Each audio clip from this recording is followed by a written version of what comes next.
Welcome back. سوال ہے پاکستان کا. السلام علیکم ناظرین. دنیا اس وقت جو ہے وہ مشکل میں ہے، لیکن اس کے ساتھ ساتھ جو ہے پاکستان میں کیونکہ بہت زیادہ چیلنجز معاشی طور پہ پہلے ہی سے ہی تھے، اور پھر کرونا سے ہم بہت زیادہ جو افیکٹ ہوئے، اور پھر اس کے بعد جو ہے وہ طیارہ حادثہ کیس جو ہمارے سامنے موجود ہے، تو یہ عید بہت زیادہ غمزدہ رہی، اور پاکستانی جو ہیں وہ اس غم کے ساتھ سادگی کے ساتھ جو ہے عید انہوں نے منائی. چیلنج حکومت کے لیے ہے، اور جو ہم حکومتوں کی بات کرتے ہیں تو فیڈرل گورنمنٹ، پروونشل گورنمنٹ، پھر لوکل گورنمنٹ، کس طرح سے ہم نکل سکتے ہیں، خاص طور پہ جو کرونا کا ایشو اور لاک ڈاؤن کا ایشو ہے، جو معاشی صورتحال ہے، اور پھر وبا سے بھی بچنا ہے. اور اس کے ساتھ ساتھ یہ جو طیارہ حادثہ کیس ہے، یہ ہر دفعہ جب بھی کبھی پاکستان میں اس طرح واقعہ ہوتا ہے تو جب بات کی جاتی ہے میڈیا میں کہ بھئی یہ دوبارہ نہ ہو تو اس کے لیے کیا ہو سکتا ہے، تو اس طرح کے حادثات سے کیسے بچا جا سکتا ہے. سیاسی طور پہ بھی کیا چیلنجز ہیں حکومت کو، اور خاص طور پہ فیڈرل اور صوبے میں جو ایک مسئلہ موجود ہے وہ بھی آج پہ ہم بات کریں گے. ہمارے ساتھ موجود ہیں پاکستان کے ایک بہت ہی سینئر سیاستدان ڈاکٹر فاروق ستار صاحب. السلام ڈاکٹر صاحب، آپ کو ویلکم کہتے ہیں پروگرام میں. سب سے پہلے تو فرمائیں کیسی آپ کی عید، آپ کی بھی کس طرح سے گزری ہے؟ وعلیکم السلام، اور آپ کو اور آپ کے سب دیکھنے والوں کو بھی عید مبارک. لیکن چونکہ آپ نے خود کہا کہ گو کہ عید الفطر ایک اسلامی تہوار ہے، لیکن ماحول بہت سوگوار ہے. یہ عید صبر، عید عزم اور عید استقامت ہے، اور ظاہر ہے کہ بہت سارے چیلنجز اور زیادہ بڑی خوفناک شکل اختیار کر گئے. معیشت کا پہلے ہی رونا ہم رو رہے تھے، مہنگائی، بے روزگاری، اس کے بعد جو ستم ڈھایا کرونا نے، جو قیامت کا منظر برپا ہوا، اور اب یہ پتہ نہیں کہ یہ کرونا کس کروٹ بیٹھے گا. ابھی یہ لاک ڈاؤن ہے، پھر کیا کسی اللہ نہ کرے، خدا نہ کرے کرفیو کی طرف جانا ہے ہم نے، اس کو اور کوئی ہمیں آزمائش کا سامنا ہے. پھر یہ بالکل عید کے عین موقع پر یہ جو طیارہ حادثہ ہوا، اس نے اور زیادہ لوگوں کو غمزدہ کر دیا.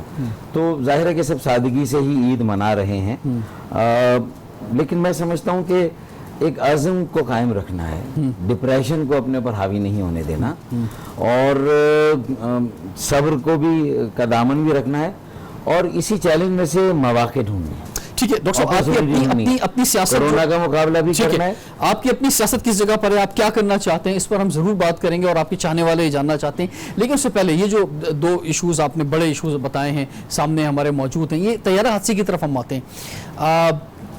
اگر ہم پرائم منسٹر کی بات کرتے ہیں تو نتھیا گلی میں موجود ہیں. ہم نے دیکھا کہ کرونا کا سلسلہ جب شروع ہوا تو وہ پنجاب بھی گئے، وہاں تو خیر اکثر جاتے رہتے ہیں، لیکن بلوچستان بھی گئے، کے بھی گئے، لیکن اس وقت بھی وہ سندھ نہیں آئے، یا یہ کہہ لیں کہ کراچی نہیں ہے.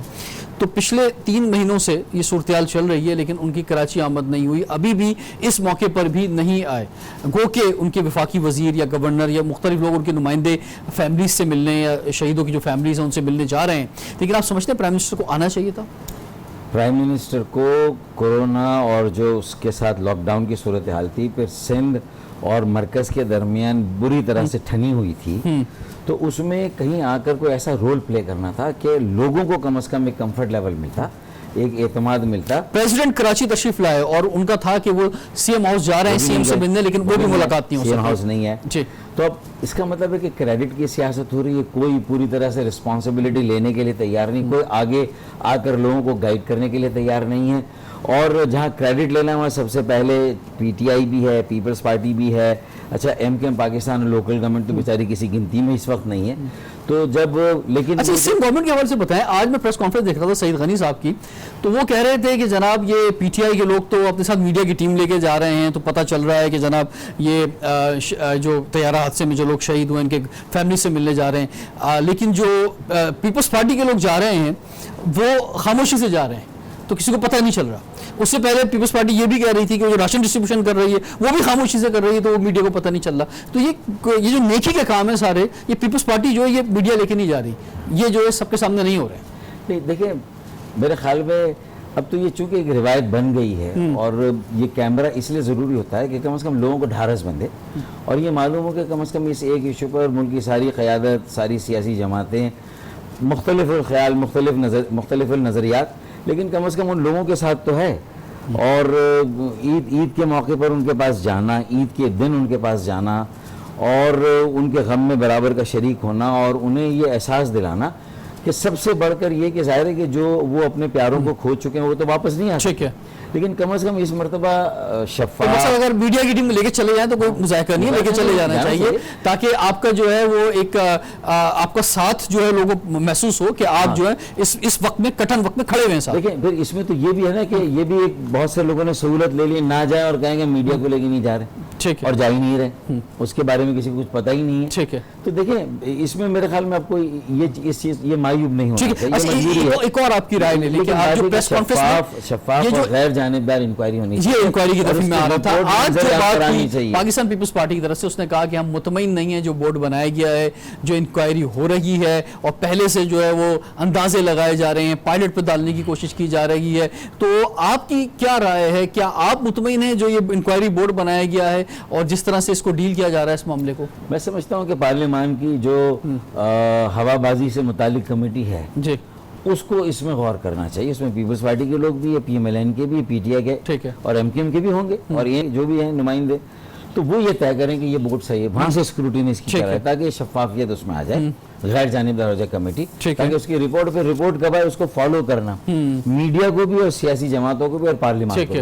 ہمیں اس واقعے کو بھلانا نہیں چاہیے, تبھی تو جا کے آئندہ کے کچھ سدباب ہوگا. لیکن ورنہ اللہ کی آزمائش تو ہر چیز کو کہہ کے ہم سہ لیتے ہیں, برداشت کر لیتے ہیں اور اس کو اللہ کی حکمت سمجھ کے ہم قبول کر لیتے ہیں. لیکن اگر انسانی کوتاہی کا عمل دخل ہے جی ہاں, تو پھر اس انکوائری سے اور یہ تباہی ہمارے ہی اداروں میں آخر کیوں ہوتی ہے؟ ہاں دیکھیں, باقی آپ نے بھی دیکھا ہوگا, وہ میں ابھی آپ سے ڈسکس کر رہا تھا, ہمارے ساتھ ڈاکٹر عابد راؤ موجود ہیں جو کہ سابق ایئر وائس مارشل ہیں, اور عابد راؤ صاحب نے ہی مجھے کچھ یہ ڈیٹیل بھیجی ہے. عابد راؤ صاحب تھوڑا سا آپ یہ فرمائیں بھی اور یہ بتائیں بھی, ہمارے ساتھ ڈاکٹر فاروق ستار موجود ہیں, کہ آپ کیا سمجھتے ہیں کہ یہ جو واقعہ ہوا ہے ایئر کریش کا, اور دیکھیں یہ اعتماد کیونکہ جو ہے اس پر بہت ضروری ہے کہ عوام کو بتایا جائے صحیح طرح سے, کیونکہ انکوائری میں سامنے آ جائے گا, کیونکہ ہم سب لوگ ٹریول کرتے ہیں, ہمارے اپنے, یہ بہت امپورٹنٹ بات ہے کہ ملک سے باہر یا ملک کے اندر ویسے بھی ہماری ایئر لائن خسارے کے اندر ہے, بہت برا حال ہے. تو ریان ایئر جو ہے اس کے اس وقت جہاز 467 ہے, اور کوئی یہ تمام ایئر لائن جن کا میں ذکر کر رہا ہوں ان میں کبھی کوئی پلین کریش نہیں ہوا, ٹھیک ہے, اور اس کی 225 ڈیسٹینیشنز ہیں. ایزی جیٹ جو ہے اس کے 337 جو ہے وہ جہاز ہیں, اور 189 ڈیسٹینیشن ہے, 0 مثلا کریش ہے اس کا. ایئر عربیہ 55 جو ہے وہ پلینز ہیں اور 123 ڈیسٹینیشنز ہیں. ایمریٹس ایئر لائن 257 کرنٹ اس کے مثلا جہاز ہیں اور 159 ڈیسٹینیشنز ہیں.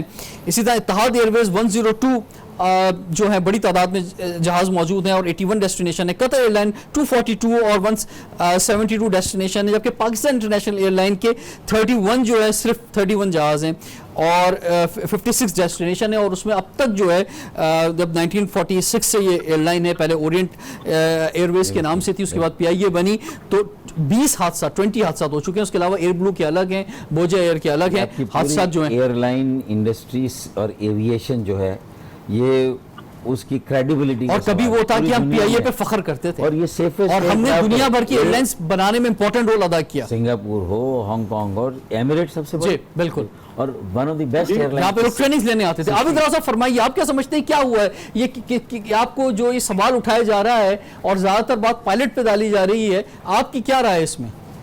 دیکھیے یہ صرف بات پائلٹ کی نہیں, یہ میں نے ڈیٹیلز آپ کو اس لیے بھیجی تھی کہ ہمارے یہاں انفارچونیٹ تو لگائیں میں بہت بڑھی ہے, اور اس بڑھنے کی وجہ سے پارٹی بڑے فخر سے کہتی تھی کہ جی ہم نے جابز کریٹ کیے ہیں. آپ نے ڈپارٹمنٹ کو اوور لوڈ کر دیا ہے. 2008 میں اب اسٹیل مل کا دیکھ لیں, 210 ارب روپے پلس تھا وہ, اور جب زرداری صاحب گئے وہ مائنس اترے تھا.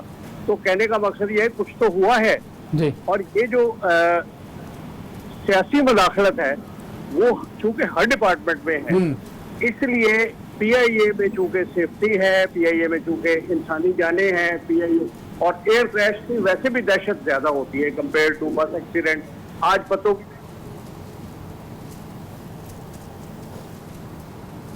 کہنے کا مقصد یہ ہے کہ یہ ایک بڑا دیکھیے اس میں بہت کچھ ابھی نکلے گا.